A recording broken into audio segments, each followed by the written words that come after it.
बांका अमरपुर प्रखंड के भदरिया गांव में मिले अवशेषों को देखने और खुदाई स्थल का मुआयना करने सीएम नीतीश कुमार बांका के भदरिया गांव पहुंचे। सीएम अपने निर्धारित समय से कुछ पहले ही पहुंच गए। वहीं सीएम के आते ही उन्हें जिला पुलिस बल और होमगार्ड के जवानों ने गार्ड ऑफ ऑनर दिया। सीएम के साथ में जल संसाधन मंत्री विजय कुमार चौधरी मौजूद थे, जबकि सीएम के आगमन के पूर्व उनके स्वागत के लिए प्रमंडलीय आयुक्त वंदना किन्नी, जिलाधिकारी सुहर्ष भगत के अलावा कई अधिकारी मौजूद थे। अवशेषों का निरीक्षण करने के दौरान सीएम नीतीश कुमार ने कहा, 1995 से पहले यहां नदी की जो धारा थी उसे अब स्थानांतरित करने की आवश्यकता हो गई है। सीएम की माने तो जल्द ही मौजूदा स्थिति में परिवर्तन होगा और नदी की इस धारा को परिवर्तित किया जाएगा। ये जो पुराना धार था उसी को फिर से निर्मित किया जाए, ताकि ये इलाका अगर और ज्यादा इसको अनुसंधान करने के लिए और अगर कहीं खुदाई करनी है तो उसको करने के लिए और फिर जो गांव तक का इलाका है सब पर नजर रख के कुछ न कुछ किया जाएगा। जी। तो ये बहुत ही सब चीज़ों की जानकारी होगी और ये कोई अपने राज्य के लिए नहीं, ये दुनिया भर के लिए बहुत बड़ी जानकारी मिलेगी। लेकिन ये बिहार के विभिन्न हिस्सों में क्या था, सही बात, और सब कुछ था। तो देख करके जैसे ही ये बात हुई तो मेरे मन में था कि हम जा करके भी देखेंगे। अब कल तो तय था, कल का मौसम खराब था तो नहीं आ सके, फिर हमने कहा आज ठीक होगा तो आज जाएंगे। अखिल भारतीय विद्यार्थी परिषद द्वारा अचानक से गणित की परीक्षा स्थगित करने एवं बार बार प्रश्न पत्र लीक होने के विरोध में विश्वविद्यालय प्रशासन के खिलाफ जमकर आंदोलन किया गया। विद्यार्थी परिषद के कार्यकर्ताओं ने प्रदेश सह मंत्री कुश पांडे के नेतृत्व में विश्वविद्यालय प्रशासन के मुख्य द्वार पर ताला जड़ दिया एवं कुलपति और परीक्षा नियंत्रक के खिलाफ जमकर नारेबाजी की। टीएनबी कॉलेज के अध्यक्ष अतुल अग्निहोत्री व मारवाड़ी कॉलेज के अध्यक्ष आदित्य राज ने कहा, बार बार इस प्रकार से गणित के परीक्षा प्रश्न पत्र लीक होने से विश्वविद्यालय की गरिमा धूमिल होती है और छात्र छात्राओं को काफी समस्या का सामना करना पड़ता है। 2017 से बार बार तिलका मांझी भागलपुर विश्वविद्यालय में पार्ट 3, पार्ट 2, पार्ट 1 के गणित का क्वेश्चन बार बार लीक आउट होता है। ऐसा गुप्त सूत्रों से पता चला है। इसमें बड़े बड़े प्राइवेट कोचिंग संस्थान के भी लोग शामिल होते हैं, जो क्वेश्चन एक दिन पहले देते हैं और बड़े पैमाने पर ये क्वेश्चन बेचे जाते हैं। जल्द हो जाना चाहिए, छात्रों का समय भी बर्बाद हो रहा है, समय बर्बाद नहीं होना चाहिए। विश्वविद्यालय प्रशासन तुरंत कोई निर्णय ले। वहीं प्रदेश कार्य समिति सदस्य कुणाल पांडे ने कहा, विश्वविद्यालय प्रशासन खाना पूर्ति के लिए सिर्फ जांच कमेटी बना देती है, जिसका कोई निर्णय नहीं आता। जो आज होने वाली गणित की परीक्षा थी उसको कल शाम में एक नोटिफिकेशन जारी किया गया, उसको रद्द कर दिया गया।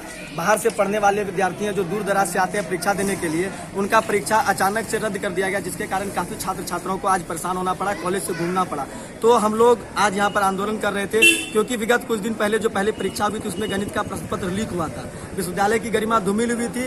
तो हम लोगों की मांग थी, आज हम लोग यहाँ पर पहुंचे थे कि आने वाली परीक्षा को भी रद्द कर दिया गया था। इसीलिए आज छात्रों का हुजूम विद्यार्थी परिषद के साथ अपनी मांगों को मनवाने के लिए यहाँ पहुंचा। हम लोगों ने आंदोलन किया। हमारी मांग थी कि पहले तो वैसे लोग जो इन परीक्षा प्रश्न पत्र लीक करने मामले में दोषी हैं उन पर त्वरित कार्रवाई की जाए, उन पर एफआईआर, उन पर मुकदमा दर्ज किया जाए। इस मांग को लेकर आंदोलन कर रहे थे।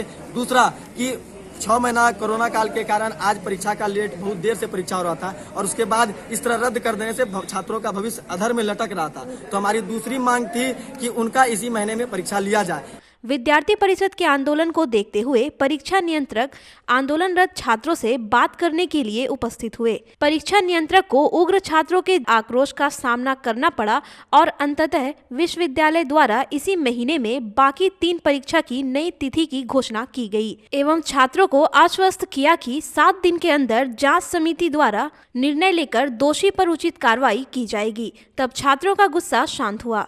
मौके पर संजय झा, विकास चौहान, आशुतोष तोमर, कपिश शर्मा, दीपराज, हैप्पी आनंद, अंकित, ब्रिजेश, राजीव, मुकेश, अभिनव, आदिल आदि कार्यकर्ता मौजूद थे। तो वार्ता करके हम लोगों ने आज ही तिथि घोषित कर दी थी। तिथि भी हम लोगों ने, कंट्रोलर ने बता दिया कि हम जो स्थगित परीक्षा है 24, 28 और 31 को हम लेंगे। उनकी दूसरी मांग थी कि जो पर्चा लीक होता है उस पर कार्रवाई सुनिश्चित की। हमारे कंट्रोलर ने भी बताया कि जो पर्चा लीक हुई है उसमें कुछ साक्ष्य मिले हैं, कार्रवाई की जा रही है और इसी वीक उस पर एफआईआर दर्ज होगा।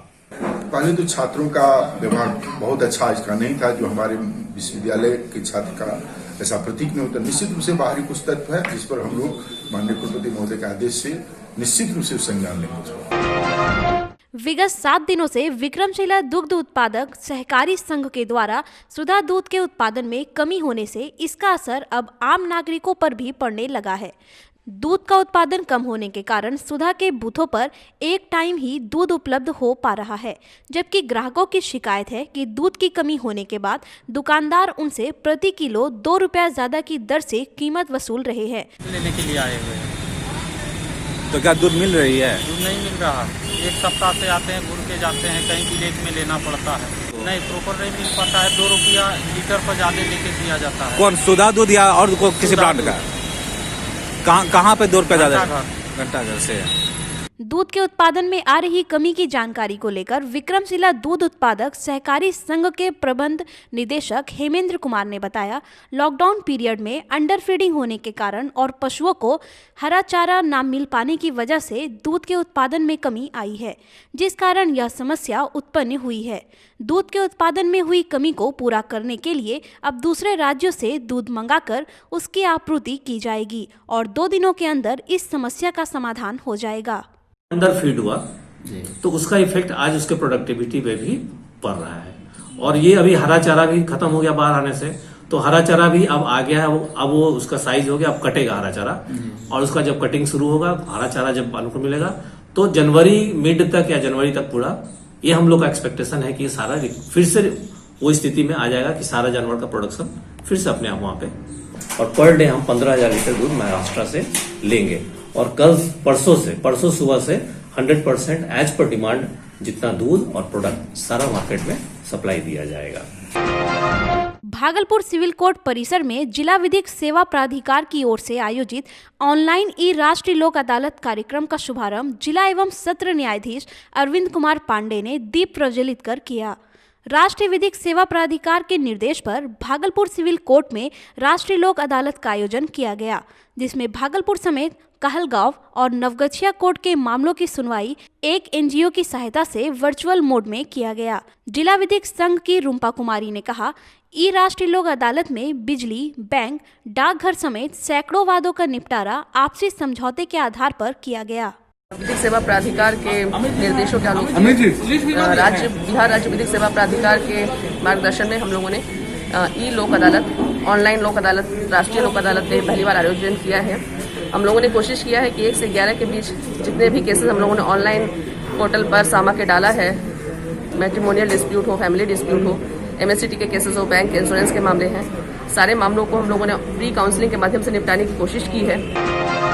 भागलपुर जिले के शाकुन प्रखंड पंचायत के मिश्रा टोला में सरकारी नाला से एक अजीब सी प्रतिमा निकली। पुलिस पदाधिकारी को जब इसके बारे में पता चला तो थाना अध्यक्ष विश्व बंधु कुमार दलबल के साथ पहुंच प्रतिमा को अपने कब्जे में लेकर ले जाने का प्रयास किया तो ग्रामीणों ने विरोध प्रदर्शन करते हुए अकबर नगर शाकुन मुख्य मार्ग जाम कर दिया। काफी मान मनोबल के बाद ग्रामीणों ने मुख्य मार्ग से जाम हटाया। नाला की खुदाई से निकली मूर्ति काफी प्राचीन है, परंतु किसकी है ये जिज्ञासा का विषय है। कुछ लोग भगवान बुद्ध की मूर्ति बता रहे हैं, वहीं कुछ लोग इसे यक्ष की मूर्ति बता रहे हैं। के बैठे इसलिए वो नहीं उठ रहे थे, वो उठाए और मेरे ऊपर हाथ छोड़ना स्टार्ट किए। जो अथॉरिटी उनको नहीं था वो समझौता कर सकते थे, लेकिन हाथ नहीं उठा सकता था। और उसको इस हाथ उठाने के चक्कर में और सारा प्रशासन को ध्वस्त करेंगे। उसके जहाँ पर मूर्ति निकली उसके आगे जो है स्थापित करने का जो है सब अपना अपना स्वभाव रखा।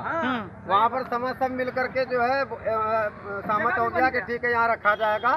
बीच में प्रशासन आकर के जो है 2-4 दलालों के चक्कर में जो तुष्टीकरण राजनीति की जो तुष्टीकरण करते हैं वो आकर के मनमाने ढंग से उस मूर्ति को उठा करके लेके जाने लगे। इसके लिए जो है कानूनी तौर पे और जनता के अनुरोध में सहयोग से उसको रोकने का प्रयास किया गया, जिसके वजह से प्रशासन के द्वारा जो है लाठीचार्ज किया गया, मारा गया, हाथ उठाया गया।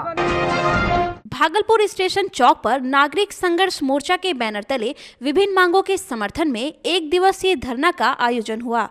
धरना का उद्देश्य भागलपुर जिले के विभिन्न मांगों को लेकर सूबे के मुख्यमंत्री नीतीश कुमार को जगाना था। धरना में प्रदर्शन कर रहे तिलका मांझी भागलपुर विश्वविद्यालय के हिंदी विभाग के अध्यक्ष डॉक्टर योगेंद्र ने मुख्यमंत्री पर तंज कसते हुए कहा कि वे नालंदा के नहीं पूरे बिहार के मुख्यमंत्री हैं। भागलपुर जिले में होने वाले विकास कार्यों की देरी को लेकर भी उन्होंने कहा कि नाथनगर में आयुर्वेद कॉलेज वर्षों से बंद पड़ा हुआ है, वहां किसी भी छात्र का नामांकन नहीं है, उसे जल्द से जल्द चालू करवाया जाए। स्मार्ट सिटी की घोषणा किए कई साल गुजर गए और परिणाम नदारद है।